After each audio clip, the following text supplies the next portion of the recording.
실과 구원을 위한 거짓된 방법. 이게 이제 창세기 3장에 나오는 거죠. 모든 종교를 설명할 수 있는.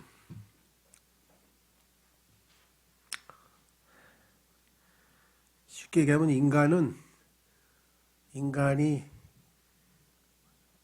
찾는 그 하나님을 찾는 방법은 하나님께서 인간에게 찾아오시는 그것과는 정반대 방식을 취하기 때문에 문제가 생기는 거죠.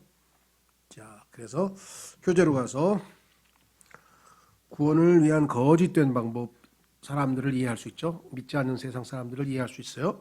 모든 인간의 마음속에는 자기 안에서 자신을 정죄하고 있는 바로 그것을 제거해 버리고 싶은 갈망과 욕망이 있습니다. 그래서 인간은 뭔가 양심에 찔리는 거 하면은 그거 어떻게든지 해소해 보려고 그러잖아요. 그러죠? 변명을 하든지 뭐 정당화를 하든지 아니면 뭐 어떻게든지. 그래서 소위 말하면 이것 이외에도 인간이 가지고 있는 그런 불편한 마음, 요거는 어떻게든지 없애버리려고 해요. 그래서 이제 심리학에서 방어 기제라는 것도 있잖아요. 무슨 일이 생기면 자꾸 그걸 합리화시킨다거나 아니면 뭐 이게 거부한다든가 뭐 이런 것들이 있습니다. 그래서 인간의 아담으로부터 물려받은 죄성의 결과들이겠죠. 슬프게도 자기 자신, 사탄 및 종교가 사람들을 멸망으로 이끌어가는 넓은 길로 계속해서 이끌어가고 있습니다. 주님께서 제시하신 십자가의 길, 믿음의 길, 구원의 길은 놔두고 영 엉뚱한 곳으로 가고 있다는 거죠. 이게 참으로 안타깝죠. 자, 성경에 따르면 일반적으로 사람들은 구도란 말을 씁니다. 요즘에 구도자, 특히 형제회 같은 데서 구도자라는 말을 많이 쓰는데, 도는 이제 길이죠. 길을 구하는 사람들, 길을 찾는 사람들. 그래서 얘기를 하는데, 성경에는 사실은 구도자가 없어요. 구도자라고 하는 사람들은 자기 방식대로 하나님의 호의를 얻어내려고 하는 일종의 종교적 행위지, 그게 진정한 의미에서의 참 길이신 예수님을 찾는 방법은 아니라는 거죠. 성경에 보니까 로마서 3장에서 하나님께서 제 높은 셋째 하늘에서 이 지상의 모든 인간들을 데려다 봤을 때 의인은 없나니 한 사람도 없도다.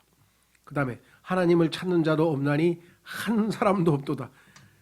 하나님이 무슨 길을 잃어버렸나요? 왜 찾아? 왜?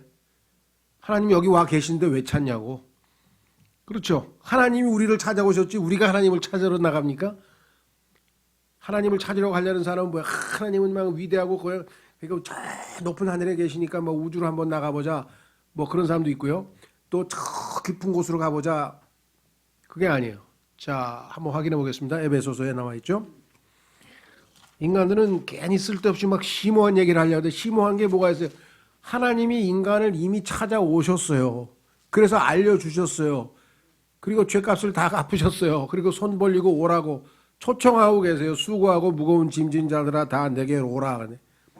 오지는 않고 쓸데없이 막 돌을 닦거나 아니면 이상한 짓을 하거나 막. 에베소서 4장 9절 가면서 보자. 여기보다는 로마서로 한번 가시죠. 로마서 10장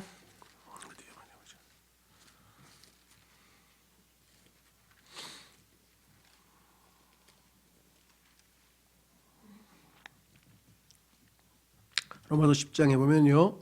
두 가지 의가 설명되어 있어요. 하나님은 의로우신 분이기 때문에 하나님 앞에 나아가려면 우리가 의롭게 되지 않고는 하나님 앞에 갈 수가 없는데 두 가지 방식이 있어요. 자, 첫 번째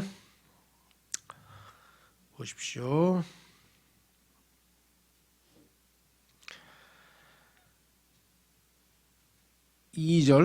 로마서 10장 2절 내가 그들에 대해 증언하노니 그들이 하나님께 대한 열심은 있으나 지식에 따른 것이 아니니라. 자, 3절 그들이 하나님의 의를 알지 못하여. 하나님의 의는 예수 그리스도세요. 그래서 하나님이 우리에게 선물로 줘. 믿을 때 선물로 주시는데 그걸 모르기 때문에 자기 방식대로 자기 의를 찾았어요. 여기 나와 있죠. 이스라엘 백성들이 자기 자기 자신의 의를 세우려고 다니면서 이게 뭐예요? 율법을 지키겠다는 거예요. 하나님이 주신 율법을 지키겠다고 그냥 발버둥 걸 치는데 하나님의 의에 복종하지 아니하였느니라. 하나님 보시니까 율법을 다 지킨 사람이 없어. 다 율법을 어겼어. 다 죄인이야. 그래서 완전히 율법을 지키신 예수님이 대신 죽으시고 다 죄값을 치르시고 하나님이 거저 주신 의가 있는데 이건 거부했어. 하나님의 의에 복종하지 아니하였느니라. 그렇죠? 그리스도께서는 모든 믿는 자에게 의가 되시기 위하여 율법의 끝마침이 되시느니라.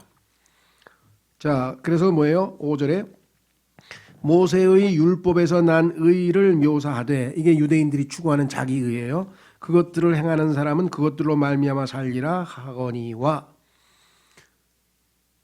자, 율법의 행위를 해서 100% 다 지키나요? 못한다 이거죠. 그래서 어떻게 했어요? 6절에 하나님께서 제시하시는 의는 믿음에서 난 의, 율법에 의한 의가 아니라 믿음에서 난 의는 이같이 말하되, 뭐라고 얘기하느냐? 네 마음속으로 이르기를 누가 하늘로 올라가겠느냐 하지 말라. 이건 자기 의를, 종교적 행위니까 하늘로 올라가. 이것은 그리스도를 위로부터 모셔내리려 하는 것이요. 누가 기쁨 속으로 내려가겠느냐 하지 말라. 왜? 이것은 그리스도를 다시 죽은 자들로부터 모셔 올리려는 것이라. 그러니까 인간의 힘으로 할 수 없는, 하늘로 올라갈 수도 없는 인간, 땅으로 깊이 내려갈 수도 없는 인간들이 자신들의 힘으로, 자신의 선행으로 율법을 지켜서 하나님을 앞에 의롭게 되려고 하는 그러한 쓸데없는 짓을 하지 말고, 믿음에서 난 의는 하나님이 그저 거저 주시는 선물이니까 그걸 그냥 받으라 이거예요. 근데 유대인들은 그거를 거부하고 자기 힘으로 자기가 의롭게 되려고 하는 모든 짓, 이것이 구원의 거짓된 방법이라. 자, 다시 돌아옵니다. 23페이지에 1번 맹목적인 추구. 모든 인간은 종교적이지만 하나님을 찾지는 않습니다. 이게 무슨 소리냐? 인간이 뭔가를 찾는다고, 진리를 찾는다고 하는 것은 보면은 자기 만족을 위해서, 자기의 충족을 위해서 자기를 만족시키는 그런 이상한 신을 찾는 거지, 성경에서 계시하신 참된 하나님을 찾는 행위가 아니라는 거죠. 그래서 하나님께서는 분명히 뭐라 그랬어요? 하나님을 찾는 자가 하나도 없다. 그래서 로마서 3장에 써놨어요. 2번 인간의 방법들. 인간의 방법들은 뭐냐? 창세기 3장 7절에서 13절에 보면 최초의 인간은 죄에 대한 책임을 회피하기 위해 온갖 시도를 하고 있습니다. 자, 이것은 인간의 후손이라면 누구나 다 되풀이하게 될 바로 그것입니다. 이러한 인간의 시도들은 약간씩 다른 양상을 띌 수도 있습니다. 하지만 잃어버린 자, 인간이 자신의 죄책감을 다루기 위해 취할 수 있는 방법은 4가지뿐입니다. 자, 인간이 죄를 지었어요. 그래서 죄책감이 생겼어요. 이 죄책감이 있으면 불편해서 살 수가 없어. 그렇죠? 불안하거나 찜찜하거나 뭔가 이게 마음이 좀 편해야 돼. 그래서 심리적으로 어떻게든지 이것을, 마음을 가라앉힐 방법을 추구하는데 우리는 어떻게 해요? 주님, 저는 죄인입니다. 저는 죄를 저질렀습니다. 저는 이러이러해서 거짓말을 했습니다. 짜증을 냈습니다. 성질을 냈습니다. 뭐가 하여튼 죄를 자백했어. 그럼 성경에 보니까 자백하면 용서하시고 예수님의 피로 깨끗하게 해주신다 그랬어. 그래서 우리의 양심이 더 이상 뭐 이제 깨끗해. 야, 너 조금 전에 그냥 뭐 굉장히 마음이 불편한 것 같더니 왜 이렇게 희시우냐. 아, 용서받았거든. 용서받아서 난 마음이 편해 지금. 그렇죠? 근데 우리의 방법은 이런 방법인데 세상 사람들은 그렇게 안 해. 왜? 예수님께로 나아가질 않으니까 이걸 어떻게든지 가라앉혀야 되겠는데 어떻게 가라앉혀요? 뭐 심리 상담가 가서 괜찮아요. 그런 정도는 다 해요. 뭘 그런 거 가지고 그래. 그래도 이게 내가 마음이, 이렇게 해서 이상한 심리 상담을 받아가지고 죄책감을 없애려고 하는 수단. 뭐 프로이트 심리학을 포함해서 모든 요즘에 무슨 정신건강 뭐 이런 거 보면요, 성경과는 전혀 빗나간 방법. 첫 번째 보세요. 인간은 자신의 죄를 덮으려고 합니다. 덮어버리려고 하니. 무화과나무로 싹 덮으려고 했죠. 자, 이를 위해 인간은 하나님께 의논을 하지 않습니다. 그의 목표는 하나님께 나아가는 것이 아니라 오히려 하나님께서 등장하실 경우 닥칠 진노를 피하기 위해 자신이 저지르는 것을 숨기는 것이었을 뿐입니다. 아이고, 이거 뻘거워서 들켰네. 큰일 나네. 이거 하나님 먹지 말라는데 먹었네. 아유, 야, 빨리 숨자. 그래가지고 하나님으로부터 숨어버렸잖아요. 그렇죠? 네. 죄를 지었는데 대부분 다 어떻게 합니까? 네, 우리 지금 일반 사회에서도 죄 지면 다 어디로 가서 숨어버려. 떳떳하게 다니질 않아. 숨어 들킬까봐. 예. 자, 욥기 31장 33절로 한번 나중에 확인해 보시고요. 두 번째, 요한복음 3장. 요거는 이제 우리 한번 읽어보겠습니다. 어떻게 해서 사람들이 숨냐가 요한복음 3장에 예수님께서 직접 말씀하신 내용이니까 요한복음 3장 16절에 보면 세상 사람들의 반응이 나와 있어요. 세상 사람들은 어떻게 반응하는가 보세요. 요한복음 3장 16절. 하나님께서 세상을 이처럼 사랑하사 자신의 독생자를 주셨으니 이것은 누구든지 그를 믿는 자는 멸망하지 않고 영존하는 생명을 얻게 하려 하심이라. 자, 그 유명한 구절이죠. 하나님께서 자신의 아들을 세상에 보내신 것은, 하나님이 왜 세상을 보내셨어요? 심판자를 보내셨어요? 이놈들 다 잡아들여라. 아니잖아요. 세상을 정죄하려 하심이 아니요, 그를 통해, 예수님을 통해 세상을 구원하려 하심이라. 자, 그를 믿는 자는 정죄를 받지 아니하거니와 믿지 않는 자는 하나님의 독생자의 이름을 믿지 아니하였으므로 이미 정죄를 받았느니라. 믿지 않는 것으로 이미 정죄를 받았어. 자, 우리는 믿었기 때문에 마음의 평안을 얻었죠. 하나님과의 화평을 얻었죠. 왜? 믿음으로 의롭게 되어 하나님과의 화평을 누리는도다. 근데 이 사람들은 안 믿기 때문에 계속해서 불안하고 두려워하고 죄책감은 제거되지 않았어요. 그래서 이미 정죄를 받았다. 정죄가 뭐냐? 하나님이 내리신 정죄는 이것이니 설명되어 있습니다. 하나님이 주신 정죄. 빛이 세상에 왔을 때 사람들이 자기 행위가 악함으로 빛보다 어둠을 더 사랑한 것이니라. 어둠을 더 사랑했어. 이는 악을 행하는 자마다 자기 행위를 책망받을까 염려하여 빛을 미워하고 또 빛으로 나오지 아니하기 때문이라. 그러나 진리를 행하는 자는 빛으로 나오나니 이것은 자기 행위와 또 그 행위가 하나님 안에서 이루어졌음을 나타내려 함이라 하시니라. 사람들이 빛 가운데 나오면 자기들의 죄가 다 들통날까 봐 안 나오려고 그러네. 그래서 다 뭐예요? 나쁜 짓은 거의 깜깜한 데서 이루어집니다. 환한 데서 안 해. 그렇죠? 네. 환한 데서 공원에서 마약 이거 하나요? 아니죠. 저 어디 호텔 모텔방 숨어가가지고 깜깜한 데 가서 모든 죄는 다 깜깜한 데서 하려고 하는데 왜? 빛 가운데로 나오면은 자기 죄가 들통이 나기 때문에. 자, 다시 교재로 돌아오시면 2번. 거기 보면 실로 이 세상의 종교를 정나하게 보여주는 모습이 아닐 수 없습니다. 종교가 다 이렇게 죄를 덮어버리려고 하는, 죄를 덮어버리려고 하는. 두 번째, 인간은 다른 사람을 비난합니다. 그래야 자기 마음이 편하죠. 자, 그래서 어떻게 했습니까? 하나님께서 나에게 주신 그 여자가 먹으라 그래서 먹었는데요. 그 다음에 어떻게 했어요? 하나님을 비난합니다. 자, 여자에 대가 책임을 넘긴과 동시에 근데 그 여자를 하나님이 주셨잖아요. 그러니까 하나님도 비난해버렸어요, 지금. 그렇죠? 여기 나와 있어요. 하나님께서 나와 함께 있으라고 주신 네 번째, 하나님, 인간은 마귀를 비난합니다. 이브한테 너는 왜? 그랬더니 뱀이 나를 미혹했습니다. 뱀이 나를 속임으로 이렇게 했습니다. 얼마나 인간의 속성을, 인간의 마음 상태를 적나라하게 표현하고 있습니다.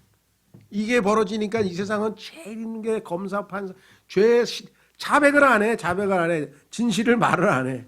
우리는 예수님 앞에 가서 뭐예요? 저는 이렇게 했습니다. 이렇게 했습니다. 이런 죄를 지었습니다. 이런 죄를 지었습니다. 이런 죄를 지었습니다. 주님께서 고백하면 모든 죄를 용서하시고 예수 그리스도의 피로 나를 다시 깨끗하게 해주신다고 했으니까 그 말씀을 믿고 감사합니다.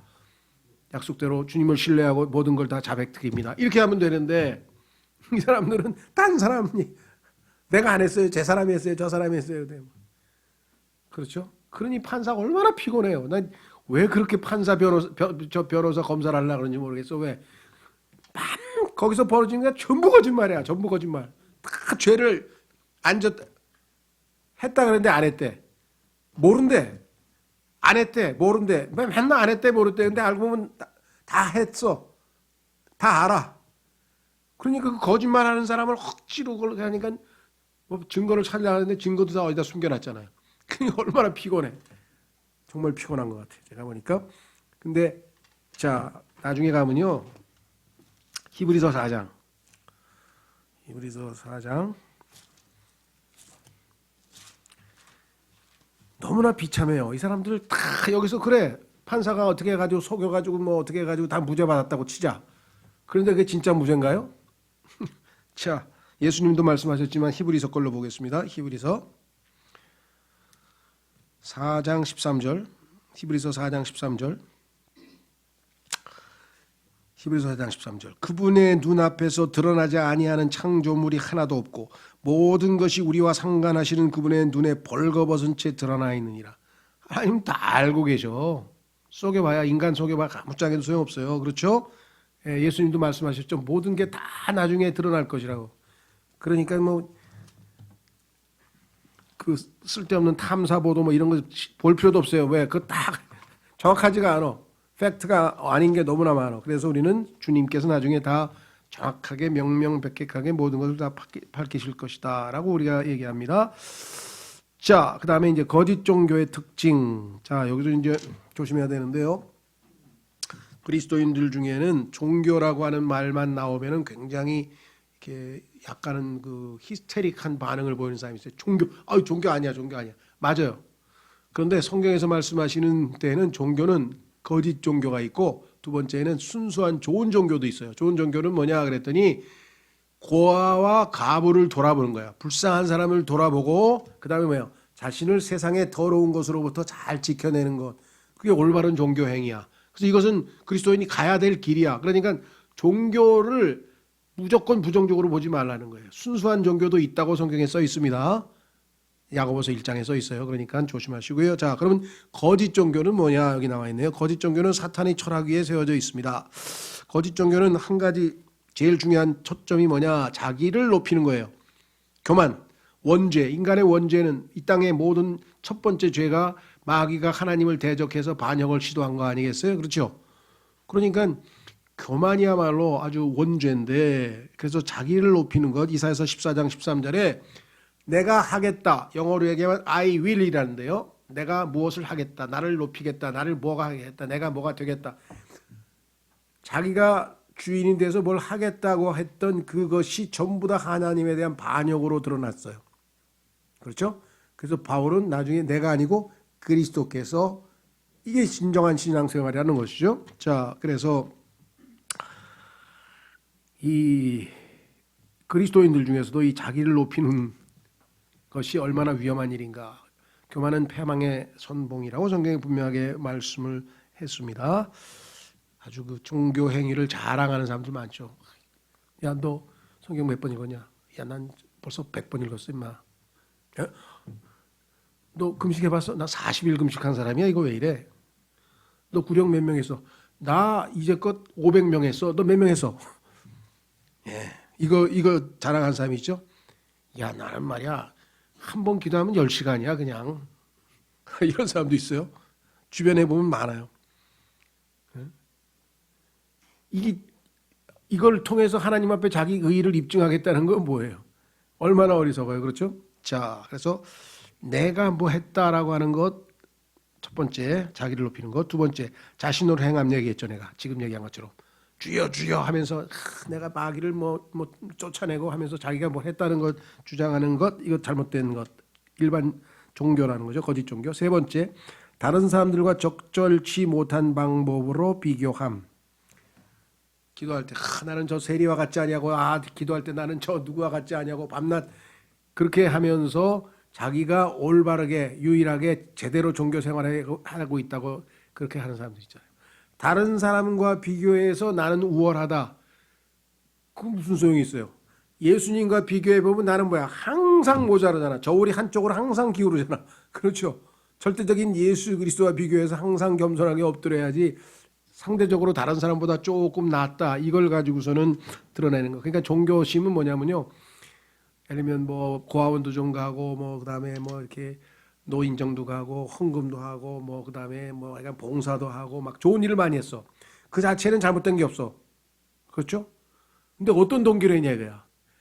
그래서 막 너처럼 만나게 그렇게 그냥 골프나 치, 너보단 내가 훨씬 우월해 라고 하는 그런 우월감을 가지면 아무짝에도 없는 종교가 되는 거예요. 유대인들이 가지고 있는 종교심이 바로 이거예요. 야 인마 나는 선민이야. 넌 아무것도 아니고. 나는 막 이슬람도 그래. 자식아 나는 하루에 5번씩 기도하는데 너는 아무것도 안 하는, 내가 훨씬 더 도덕적인 사람이고. 이런 우월감, 이거 다 종교심에서 나오는 거예요. 그러니까 종교인이 아주 무서운 거예요. 자, 그래서 교재로 가시면 거듭나지 못한 사람은 자신의 죄를 숨길 방법을 찾지 못하거나 다른 사람을 비난할 방법을 얻지 못할 경우. 자, 세 가지 방법이 있는데 자기 죄를 숨겨보려고 했는데 잘 안 됐어. 그 다음에 다른 사람을 비난하려고 잘 안 됐어. 그럼 세 가지 방법은 뭐냐? 종교심을 키우는 거야 이제. 신당소에다 물 터놓고 그냥 막 비나이다 이거 하는 거예요. 그것이 곧 종교예요. 그의 종교란 자신을 타인보다 약간 더 나아 보이게 만드는 그 무엇을 했다거나 아니면 하고 있다는 사실을 발견하는 것입니다. 그렇게 되면 자기보다 못한 자들은 지옥에 갈 것인 반면 자신은 그 정도로 정죄받지는 않을 것이라는 희망에 안주할 것입니다. 그는 자기보다 더 형편없는 그 누군가가 있다는 사실에 흡족해 하는 것입니다. 종교행위를 하는 사람은 항상 다 이와 같은 생각을 가지고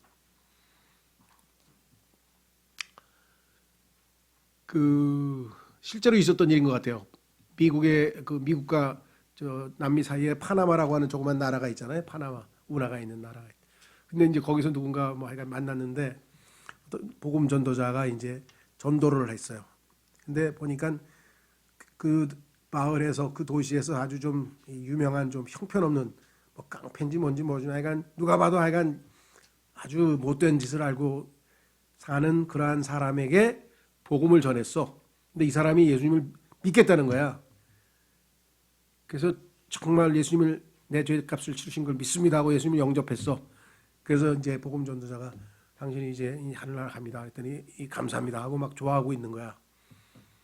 근데 옆에서 가만히 듣던 사람이 너무 기가 막힌 거야. 왜?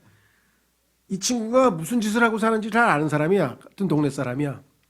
그래서 하도 웃겨가지고 복음 전한 사람한테 이보시오. 왜 그러니? 지금 이 사람이 어떻게 사는지 봤어? 그러니까 모르는데, 그러니까 이 사람은 인간 쓰레기야. 이 사람이 사는 사람 근데 이렇게 살아왔는데 10년, 20년, 30년을 이렇게 살아온 사람이 지금 당신이 지금 예수님 믿겠다 그랬더니 이제 지옥에 안 가고 하늘나라 간다 그랬는데 그게 사실이요? 그러니까 그렇다 이거야. 그러면 이 사람보다 10배나 더 도덕적으로 깨끗하게 정말 내가 아주 고상하게 살아온 사람인데 나는 예수 안 믿었다는 그 이유 때문에 지옥에 간다 이거지. 그렇소. 그러니까 얘 끼워보시고. 그런 게 어딨어. 사람 생각 그거라니까요. 왜? 이 사람보단 다 10배나 더. 그러니까 얼마나 우스워요. 왜 비교를 그 사람하고 해? 예수 그리스도와 비교를 해야지. 그렇죠. 자, 다시 돌아옵니다. B번, 왜 인간은 자신을 구원할 수 없는가? 첫째는 죄 때문이죠. 당연히. 두 번째는 하나님께 대한 순종의 결여. 그래서 하나님에 의하여 결국은 거부되는 거죠. 하나님께서 가르쳐 주신 그 길을 거부했어요. 주의, 인간이 그래서 구원할 수 없는 것은 인간이 스스로 구원할 수 없다는 것을 깨달을 때야 비로소 뭐예요? 하나님 손을 잡는 거예요. 근데 이거를 깨닫기가 너무나 힘들어. 인간은 뭔가 자기네 방법을 찾아, 아까도 얘기했죠.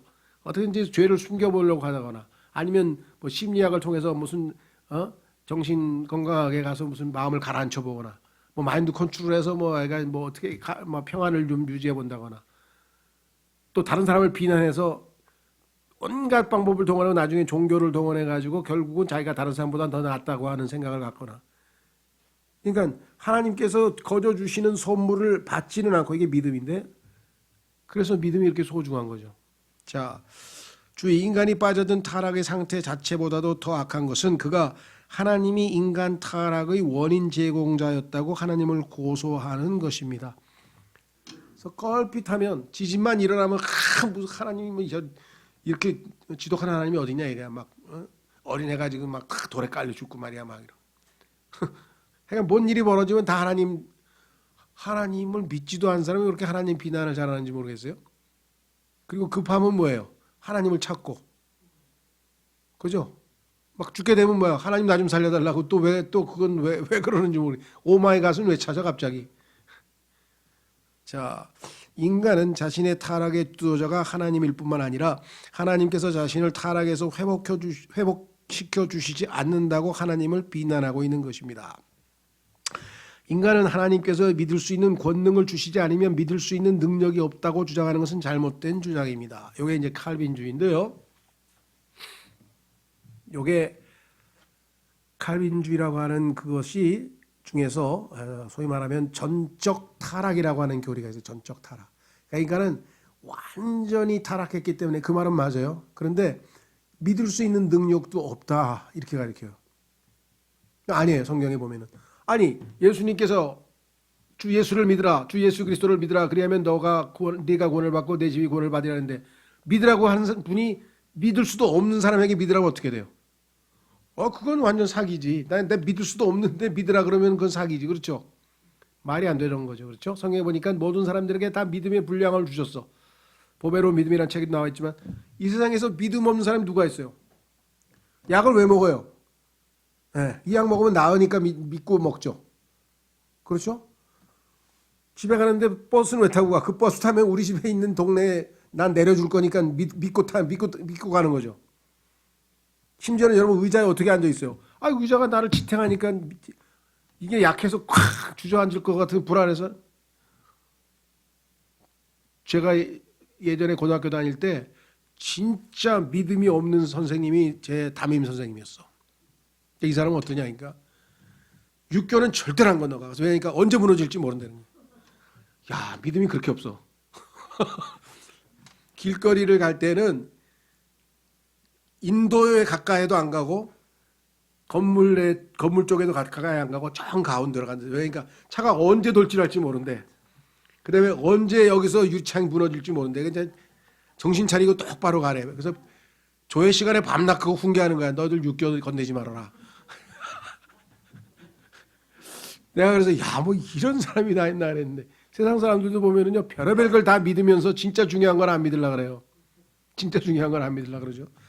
자, 그래서 믿음은 성경에 하나님이 다 주셨어요. 그래서 믿음 행사하고 살아. 믿음 없으면 인간 살 수가 없어. 이건 먹으면 뭐예요? 배가 부르니까 먹지. 이건 먹어야 아무 짝에서는 왜 먹어? 처음부터 끝까지 다 믿음이야. 얼마나 믿음을 잘 행사하고 사는지 몰라. 문제는 누구를 안 믿어요?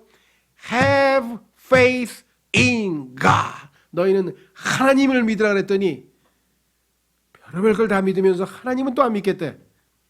이게 인간의 문제죠. 하나님이 주신 믿음으로 왜 하나님을 안 믿어? 딴 거는 잘 믿으면서. 자, 그래서 또한 자신들이 하나님의 영원한 뜻에 포함되지 않을 경우 구원받을 수 없다고 주장하는 것도 잘못된 것입니다. 이 예정론이죠. 예정론도 얼마나 웃기냐면요. 이게 말이 안 되는 게 하나님께서 우리의 하나님의 형상대로 인간을 창조하셔서 하나님의 제일 특징은 뭡니까? 인격이시잖아요. 인격의 특징은 뭐냐? 자기가 자발적으로 모든 일을 하는 거예요. 누가 시켜서가 아니라. 그리고 책임을 자기가 져. 인간도 마찬가지예요. 인격으로 만드셔서 하나님께서. 그래서 모든 걸 자발적으로 하고 자기가 책임을 지는 거야. 그런데 그 자율의지를 인간에게 주지 않고 하나님께서 주권적으로 모든 걸 다 정해놨다. 지옥 갈 사람, 하늘나라 갈 사람 다 이미 정해져 있다. 이게 말이 안 되죠. 그렇죠? 얼마나 말이 안 되냐.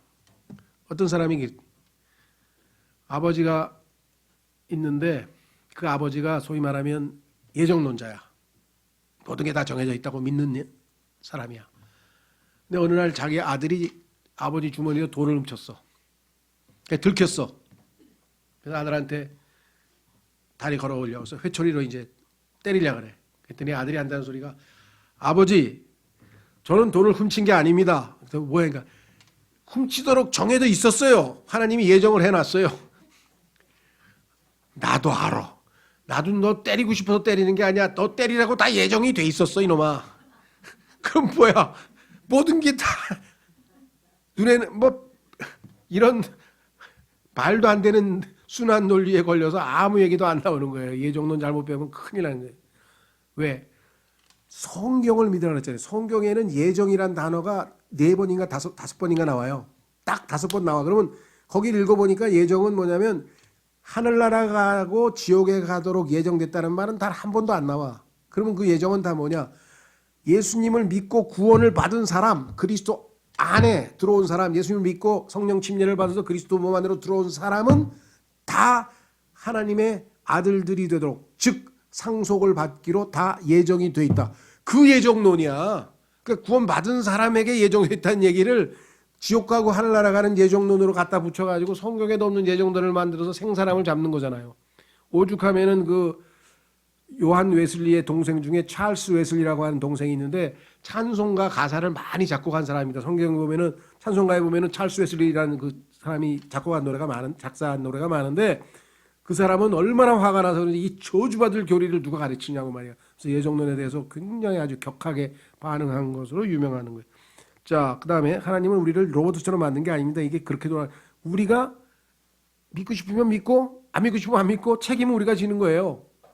예수님 말했잖아. 내가 너를 위해서 죽었다. 너의 죄값을 다 치렀다. 믿기만 하면 하늘나라 간다. 주님 말씀 믿겠습니다. 감사합니다. 이거 하고 말도 안 되는 소리 하시네. 거부하는 거하고 책임 누가 져요? 본인이 지는 거죠. 자, 이것은 하나님께서 인간의 타락에 책임이 있다는 주장이며 옳지 않은 것입니다. 그래서 이 정도는 하나님을 비난하는 거죠. 그러나 이것이 바로 아담의 모습입니다. 창세기 3장에 나오는 아담의 모습은 정말 우리가 봐도 따를 게 하나도 없는 거죠. 자, 그러면 하나님 제공하시는 구원은 어떻게 제공되는가? 8과 현존하시는 삼위일체. 자, 나중에 이 삼위일체에 대해서 우리가 정말 많이 좀 기회가 있으면 공부하고 싶은데 좀 제대로 된 삼위일체 잘못 설명하면 큰일 나요. 그때 양태론이고 뭐 이단이 너무 많이 나오는데 가장 건전하게 그래도 잘 가르쳐주는 책이 하나 마이클 리브스라고 하는 사람이 쓴 선하신 하나님이라는 책이 있어요. 그래서 한번 기회가 되면 하여간 뭐 좀 소개를 하고 싶기도 한데 어쨌거나 하여간 중요한 것 현존하시는 삼위일체 하나님은 계신다 이 말이죠. 아버지 말씀 그리고 성령님은 하나라고 요한일서 5장 7절에 나와 있는데 이 구절을 뺐죠. 모든 성경에서 마귀가 제일 싫어하는 교리 중에 하나 삼위일체 교리예요. 자, 생각해 보세요. 이 땅에 있는 모든 신들이 있어. 근데 그 신들은 다 하나야. 최고 신이 딱 한 명이야. 최고 신이 한 명이야. 성경은 뭐예요? 삼위일체야. 혼자 있어. 그러면 이 혼자서 어떻게 사랑을 하나요? 누가 사랑할 대상이 있어야 사랑할 거 아니에요. 그 소통은 어떻게 하나요? 삼위일체 하나님은 창세기 1장 2절부터 뭐예요? 서로 사랑하셨다고 성경에 써 있어요. 예수님께서 아버지가 나를 사랑하셨다고 썼죠. 예. 그리고 서로 뭐예요? 의논하셨어. 우리의 형상대로 인간을 만들자. 이 땅에 존재하는 모든 인간들이 최고 가치로 치는 게 뭐예요? 사랑이에요. 그래서 사랑에 대해서 그렇게 사람들이 찬미하잖아요. 높이잖아요. 그다음에 뭐예요? 소통이야. 주고받는 거야. 그렇죠? 그 사랑과 소통의 하나님이 누구예요? 소통을 이 땅에 인간에게 본질적으로 주신 분이 누구예요? 삼위일체 하나님이세요. 삼위일체를 모르면 사랑이 의미가 없는 거예요. 왜 사랑의 원조가 삼위일체 하나님이시죠. 자, 그래서 아버지께서는 자신 외에 구원자가 없다고 선언하십니다. 이사야서 44장 11절에 그분께서는 갈보리 십자가 이전에는 아들의 인격으로 인간과 함께 거하시러 오셨고 갈보리 십자가 이후에는 성령님의 인격으로 오셨습니다. 그러니까 아버지와 아들 성령께서 항상 함께합니다. 자, 보세요. 창세기 1장 1절에 처음에 하나님께서 하늘과 땅을 창조하시니라 그랬죠. 그런데 그 하나님이라고 했을 때 많은 사람들의 머릿속에는 어떻게 생각하냐면 이게 하나님 아버지라고만 생각을 해요. 아닙니다.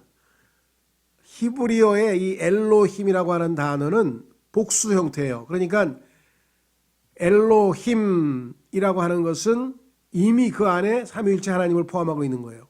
어떻게 하느냐? 2장 6절에 가니까 우리라 그랬잖아요. 우리가 하나님을 만들자. 우리가 인간을 만들자 그랬죠. 우리? 왜 우리가 돼? 하나님이 말씀하실 때 우리가 하나님이 뭐예요? 아버지와 아들과 성령이니까 우리죠. 우리가 내려가 보자. 창세기 11장에서도 인간들이 반역을 하려고 지금 바벨탑을 만드는데 우리가 내려가 보자. 우리가 내려가 보자고요? 성경에 보면은요. 영원 전부터 아버지와 아들과 성령께서 서로 소통하시고 사랑하시고 하셨고요. 의논 끝에 서로 소통한 끝에 하나님의 형상대로 인간을 만들자고 하셨고요. 그리고 인간이 죄를 질 걸 아시고 미리 예수 그리스도를 통해서 구속의 계획도 다 수립해 놓으셨고요. 자, 다시 돌아갑니다. 선전하시는 삼위일체의 목적은 뭐냐? A1. 구원은 하나님께서 인간을 위해 자신의 생명을 내려놓으셨기에 가능한 것입니다. 그렇죠. 그렇지 않고서 구원이 가능할 리가 없겠죠. 그분께서는 자신의 몸에 인간의 범죄들을 짊어지심으로 그것들에 대해 값을 치르셨습니다. 그래서 성경 보니까 몸에 메고 짊어 메고 가셨다 그랬어요. 이것은 구약에서 여러분 잘 아시는 속죄 염소 아시죠? 예, 이스라엘 백성들이 용서받을 때 속죄일에 염소 한 마리를 속죄 제물로 바치고 한 마리는 안수를 해서 모든 이스라엘 백성들의 모든 죄를 다 이 염소에게 짊어지게 하고 그 염소를 멀리 보냈죠. 멀리 가버렸다, 테이크어웨이 데려가 버렸다, 멀리. 그래서 예수님이 오셨을 때 세상 죄를 제거하시는 하나님의 어린 양이라고 했을 때 그 동사가 바로 데리고 가버려요. 우리 죄를 다 예수님이 짊어지고 가지고 가버리셨다고 베드로전서에 여기 써 있죠. 2장 24절에 B번 그러므로 인간을 정죄하여 죄에 대한 형벌로도 죽음을 선언하신 바로 그 하나님께서 자, 죄의 삭은 사망이라 하고 하나님이 선언하셨는데 그 죽음을 인간을 대신해서 하나님께서 인간의 몸으로 오셔서 죽으신 분 예수님이시죠. 그 하나님께서 그 죽음을 죽으셨고 그 형벌을 직접 당하신 것입니다. 자, 그래서 이 두 구절 한번 보겠습니다. 이거는 킹제임 성경만이 우리에게 정말 훨씬 더 일반 성경보다 의미를 더해 주는데요. 자, 우선 첫 번째 사도행전 20장 8절.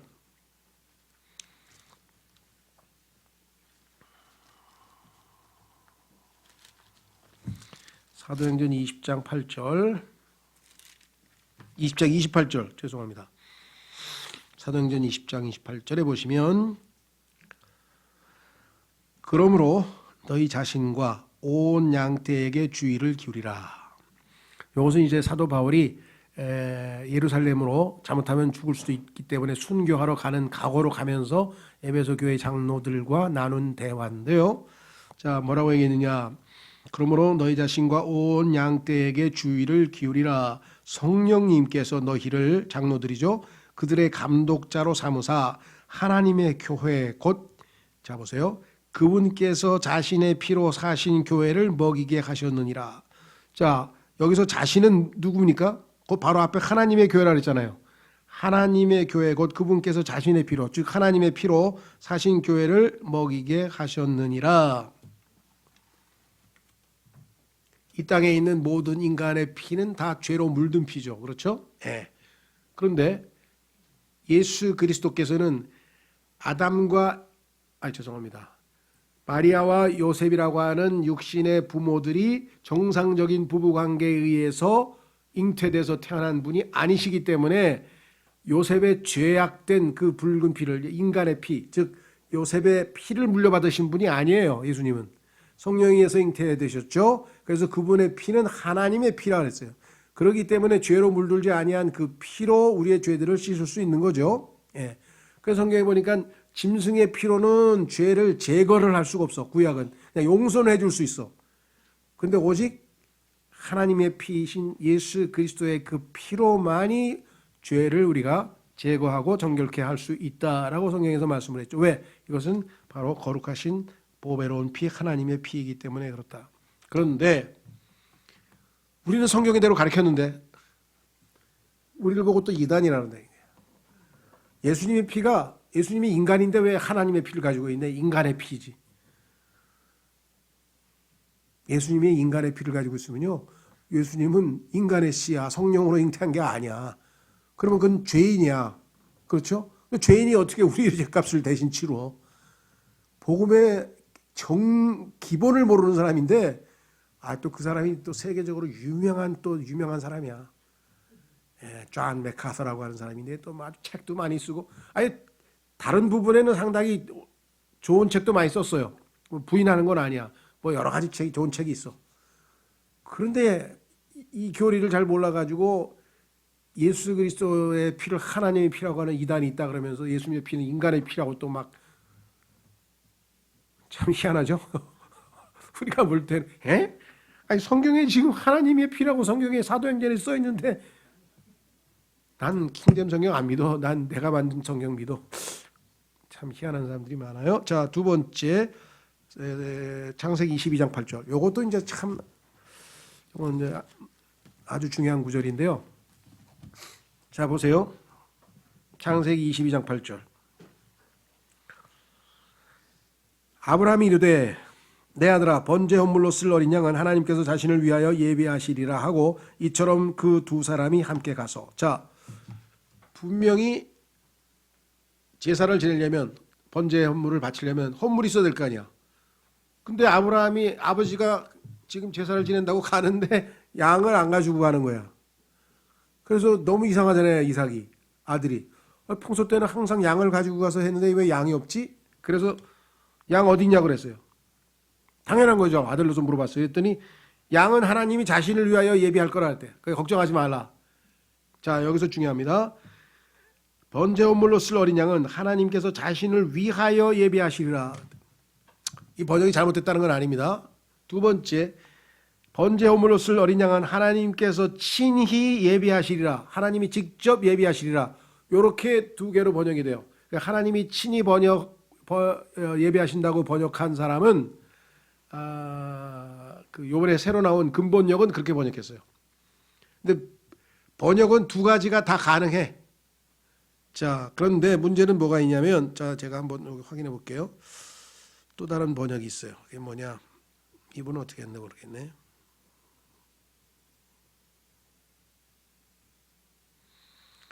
창세기 22장 8절. 내 아들아 하나님께서 이분은 진짜 정확하게 하셨네. 강희종 형제님. 내 아들아 하나님께서 자신을 번제 헌물로 쓸 어린 양으로 준비하실 것이다. 자신을. 자, 영어 킹제임스 성경에서 보면은요. 이렇게 나와 있어요. 직접 목적으로 하나님께서 예비하신다, 공급하신다. 뭘? 자기 자신을. 무엇으로? 어린 양으로. 그러면 어린 양이 하나님이야. 하나님이 자기를 어린 양으로 제공하신대. 그럼 어린 양이신 예수 그리스도가 하나님이시잖아요. 그럼 예수 그리스도의 신성을 입증하는 엄청난 구절이네요. 그렇죠? 예. 근데 킹제임스 성경은 이렇게 직접 목적으로 했는데 다른 성경은 친히 또는 위하여 이렇게 돼 있어요.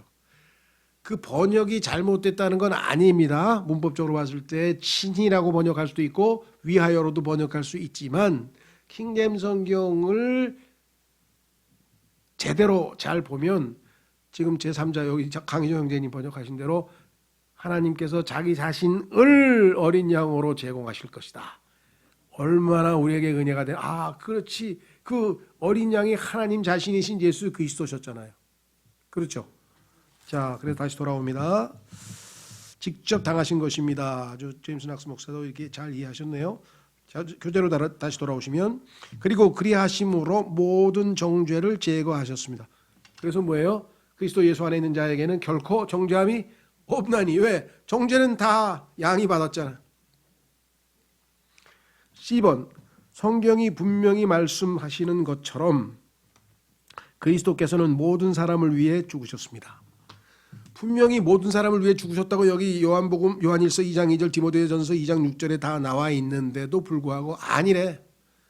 구원받은 사람만을 위해서 돌아가셨대. 또 이게 칼빈주의의 리미티드 어토먼트라고 해서 제한 속죄라는 거예요. 성경은 분명히 모든 사람을 위해서 죽으셨어요. 그런데 다 구원받지는 않아. 왜? 조건이 하나 있잖아요. 믿으면 구원받는데 안 믿는 사람들은 구원을 못 받잖아요. 그렇죠? 그런데 이 칼빈주의는 구원받은 사람만을 위해서 죽은 거지 구원받지 않은 사람을 위해서는 예수님이 죽은 게 아니래. 너무나 또 이상한 교리를 가르쳤어요. 자, 그래서 우리는 여기 나와 있는데 그러나 모든 사람이 다 구원받지는 않을 것입니다. 자, 디모데전서에 보면 모든 사람이 구원을 받는 게 하나님의 뜻이라고 나와 있어요. 그런데 구원을 못 받아. 왜? 하나님의 뜻대로 사람이 안 받아. 하나님의 뜻 가운데 제일 중요한 게 뭐예요? 예수 그리스도의 하나님의 아들이신 예수님을 믿는 게예요. 그게 하나님의 제일 중요한 뜻이에요. 자, 왜냐하면 구원에는 한 가지 조건이 필요하기 때문입니다. 앞과에서 우리는 행위나 인간의 공로가 그 조건이 될 수 없음을 이미 살펴보았습니다. 그 조건이란 무엇이냐? 믿되 예수 그리스도를 믿는 거예요. 근데 어떻게 믿냐? 예수 그리스도를 주님과 구주로 영접할 만큼 믿어야 한다는 것입니다. 이게 무슨 소리냐? 믿음이 왜 이렇게 복잡한 것 같지만 사실은 무슨 뜻인 거냐면요. 믿는 사람들 중에는 헛되이 믿는 사람들이 있다고 성경에 써 있어요. 확인해 보겠습니다. 고린도전서 15장. 믿는데 근데 아무리 봐도 구원을 못 받은 것 같아. 그 왜 그래요? 헛되이 믿었을 가능성이 있다는 거예요. 아니면 영적으로 지금 굉장히 아주 뭐 타락을 했던가. 고린도전서 15장에 보시면 이것 때문에 또 문제가 됐잖아요. 박신영 씨가 좋은 의도로 이야기를 했다고 제가 이해를 하는데 용어를 좀 잘못 선정해가지고 소위 말하면 믿음 1, 그러니까 성경에서 얘기하면 헛되이 믿은 사람이 있어요. 그게 무슨 소리냐? 여기 나와 있죠. 고린도전서 15장 1절. 고린도전서 15장 1절. 또한 형제들아 내가 너희에게 선포한 복음을 너희에게 밝히 알리노니 너희 역시 그 복음을 받았으며 또 그 가운데 서 있느니라. 너희가 만일 내가 너희에게 선포한 것을 기억하고 헛되이 믿지 아니하였으면 또한 그 복음으로 구원을 받았느니라. 그러니까 헛되이 믿지 않았으면 그랬으니까 헛되이 믿은 사람도 있다는 것을 전제로 했죠. 자, 고린도 후서 13장으로 갑니다. 고린도 후서 13장.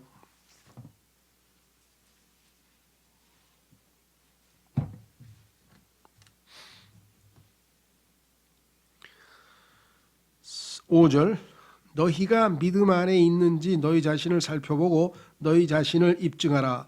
예수 그리스도께서 너희 안에 계시는 줄을 너희가 스스로 알지 못하느냐? 그렇지 않으면 너희는 버림받은 자니라. 자, 이거를 이제 설명을 하다 보니까 이제 뭐 믿음 1, 머리로는 믿었는데 그렇죠? 마음으로는 믿지 않았다. 이렇게 또 표현해요. 그러니까 어떤 사람은 교회만 그러니까 머리로 알겠다, 그죠?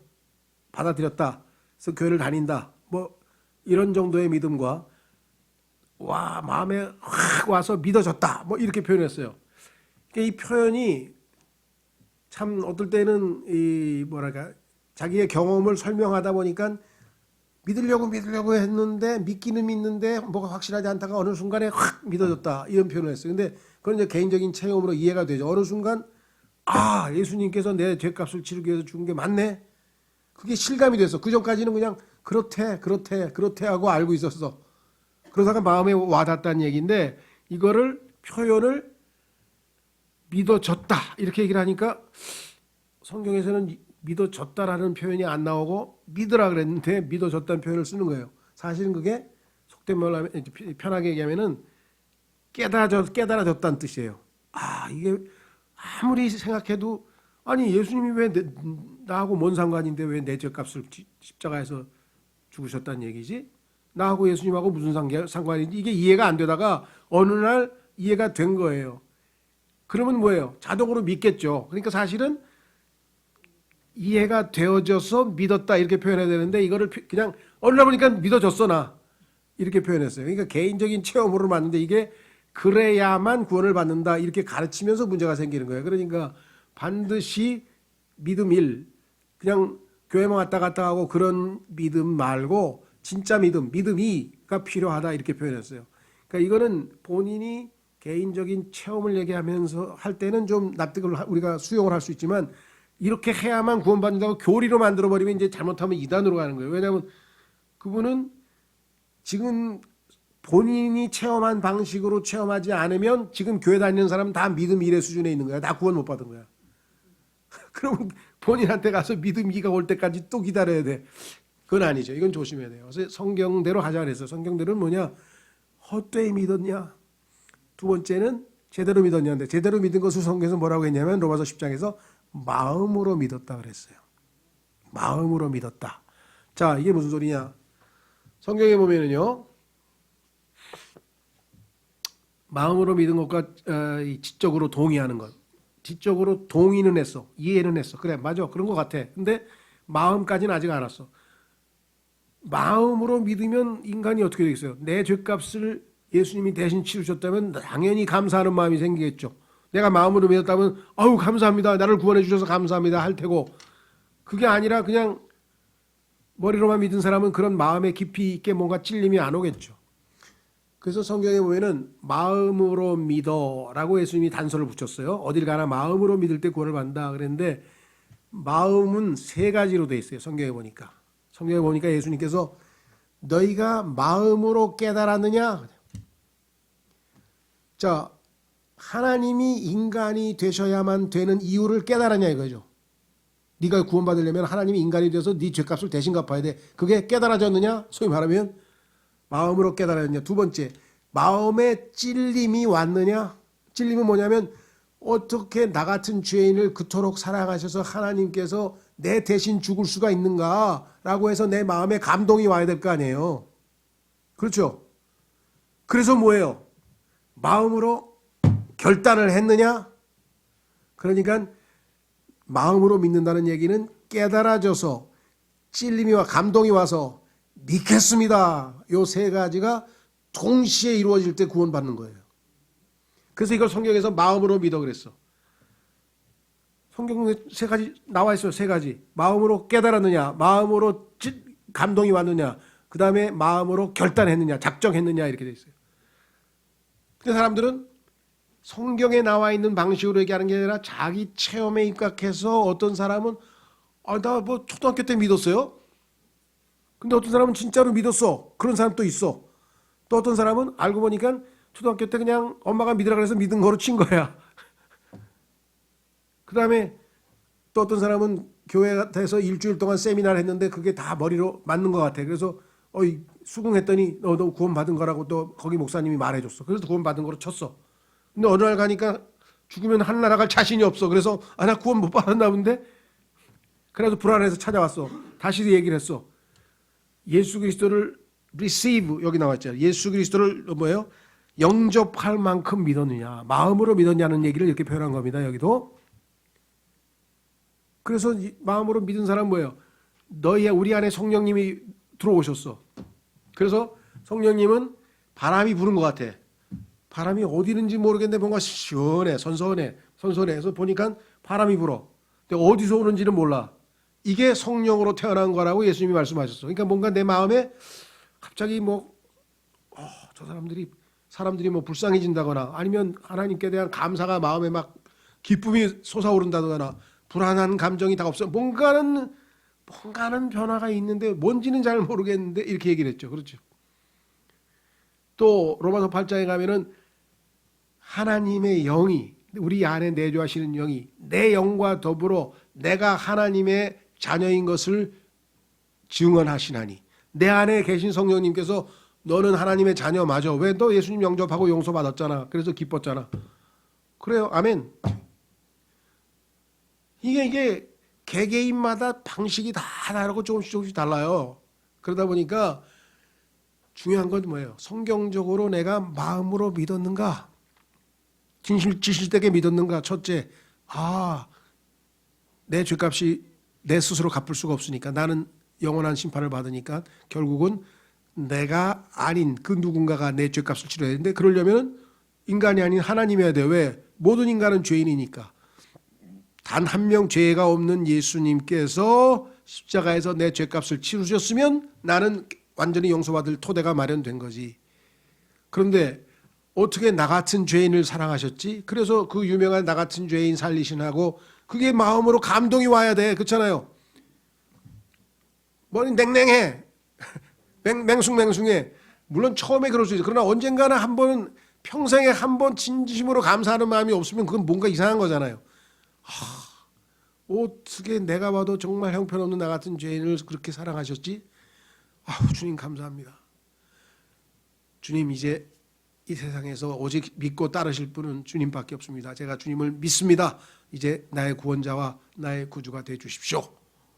그리고 영접했어. 그랬더니 믿는 거하고 영접한 게 같은 거라고 써 있어요. 요한복음 1장에. 그래서 난 약속대로 성령께서 내 안에 들어오셨어. 그래서 뭔가 내적인 변화가 생겼어. 마음에 평안이 오고 죽음도 안 두렵고 이제 막 사람들이 불쌍해지고 사람 구원받아야 되는데 뭔가 이상하게 됐어. 그렇죠. 자, 그래서 우리는 구주를 영접할 만큼 마지막 3번 읽고 마치겠습니다. 현존하시는 삼위일체를 소유하게 됨. 예수님을 믿으면 아버지, 아들, 성령이 다 우리 안에 들어오시죠. 어떠한 사람이 예수 그리스도를 영접할 때 성령께서는 그 믿는 자를 그분의 몸 안에 넣게 됩니다. 이것을 우리는 성령 침례라고 합니다. 성령 침례.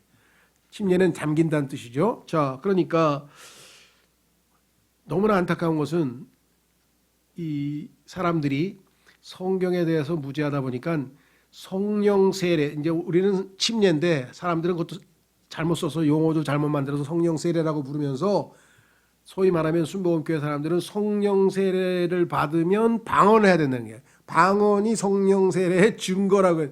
성경 어디에도 없는 말이에요. 구원받으면 다 성령 침례 받은 거예요. 왜? 여기 있잖아요. 예수 그리스도를 믿습니다 했더니 성령께서 나를 주님의 몸 안에다가 into the body 집어넣었어. 그래서 나는 예수님 안에 있게 됐어. 아담 안에 있던 내가 성령에 의해서 침례를 받아서 이제 그리스도의 몸 안에 들어오게 된 것이죠. 두 번째, 이로써 구원받은 사람은 하늘의 확실한 장소를 얻게 되는데 이는 그리스도께서 그곳에 계시기 때문이다. 몸과 머리가 분리될 수는 없잖아요. 그럼 예수님께 내 안에 들어갔죠. 그래서 그와 합하는 자는 한 영이니라. 그래서 에베소서에 보면 우리는 예수님과 함께 지금 셋째 하늘에 영적으로 함께 앉아 있다라고 에베소서 2장 6절에 써 있어요. 신비한 존재입니다. 그렇죠? 셋째 하늘에 나는 앉아 있어요. 동시에 구로동에 여기 또 앉아 있어요. 내 육체는 여기 앉아 있어요. 내 영은 주님과 함께 셋째 하늘에 앉아 있어요. 자, 세 번째, 구원받은 사람은 하늘에서 아버지에 의해 받아들여졌습니다. 왜냐하면 그는 그리스도 안에 있기 때문입니다. 아버지가 아들을 받으셨는데 그 사랑하시는 아들 안에 우리가 있기 때문에 아버지가 우리를 받으셨다. 에베소서 1장 6절을 한번 찾고 마치겠습니다. 왜냐하면 이것도 개역성경에서 성경을 뭐라 그럴까요? 변개시켜서 핵심 교리를 또 망가뜨려 놨어요. 마귀가 아주 교활하기 때문에 에베소서 1장 6절 킹잼 성경에만 하나님이 우리를 받아두셨다라는 표현이 써 있어요. 자, 요거는 한번 비교해 봅시다. 개역성경에 뭐라고 돼 있는가? 자, 에베소서 찾으셨죠? 예, 1장 6절, 에베소서 1장 6절에 보시면 이렇게 돼 있죠. 자신의 은혜의 영광을 찬양하게 하셨느니라. 그 은혜 안에서 그분께서 그 사랑하시는 자 안에서 우리를 받아주셨으니, 그 사랑하시는 자가 예수님 아니에요? 그렇죠? 그래서 우리를 받아주셨다고 돼 있죠. 아들을 받으셨으니까 그 안에 있는 우리도 받으신 거지, 자동으로. 자, 그랬는데 요건 개역성경 어떻게 했나 보세요. 이는 그의 사랑하시는 자 안에서 우리에게 거저 주시는 바 그의 은혜와 영광을 찬미하게 하려는 것이라. 받아주셨다는 말이 없어져 버렸어요. 이게 얼마나 중요합니까? 하나님께서 우리를 받아주셨어. 아들로서 인정해 주셨어. 왜? 아들을 받으셨을 때 우리가 아들 안에 있기 때문에. 그렇죠? 그래서 성경에 보니까요, 우리는 예수님을 구원자와 주님으로 받아들여요. 요거를 영어로는 요 단어가 receive라고 하는 단어야. receive. 예수님을 나의 구원자와 주님으로 영접하는 거야. 영접이라고 하는 것은 한문이고 우리말로 하면 받아들이는 거잖아요. 그게 영어 단어로는 receive야. 내가 예수님을 receive 했어. 그랬더니 하나님께서 나를 accept, 받아줬어. 아들로서 받아줬어. 이해가 되세요? 이 두 단어만 이해해도, 야, 내가 예수님을 믿습니다 하고 받아들였더니 하나님께서 그래, 너는 그럼 내 아들로 받아주마 하고 받아준 거예요. 똑같은 우리말로 받아준 건데 이게 주체가 달라. 내가 받은 거하고 아버지가 날 받아준 거하고 주고받잖아요. 엄청난 은혜가 우리에게 임한 것이겠죠. 예, 그래서 우리는 다음 시간에 4월 15일 날 인간 구원의 수단들, 어떤 수단으로 우리를 구원하셨는지, 그 다음에 심판의 성격, 그 다음에 요거 이제 저것도 아담은 왜 그날에 죽지 아니었는가? 요것도 아주 사람들이 많이 오해하고 있습니다. 아담이 왜 반드시 성과 악의 지식의 나무를 먹는 날 죽는다는데 안 죽었어요. 근데 그 안 죽은 것에 대해서 해석이 분분해. 그러니까 성경적으로 제일 정확한 해석이 뭔지 한번 우리가 살펴보려고 합니다. 예, 오늘 여기까지 하겠습니다.